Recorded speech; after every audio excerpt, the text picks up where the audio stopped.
Hello, hello mga palangga. Ito po ay ginataang gabi o yam. Tapos lagyan natin ng iba pang gulay. Carrot at saka okra.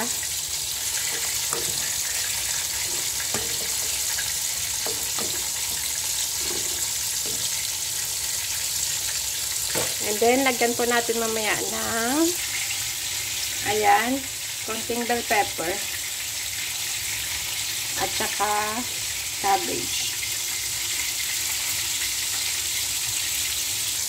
Siyempre, masarap po yan at may partner po yung piniritong isda. Ayan o, yung tumutunog na naririnig nyo. O, diba?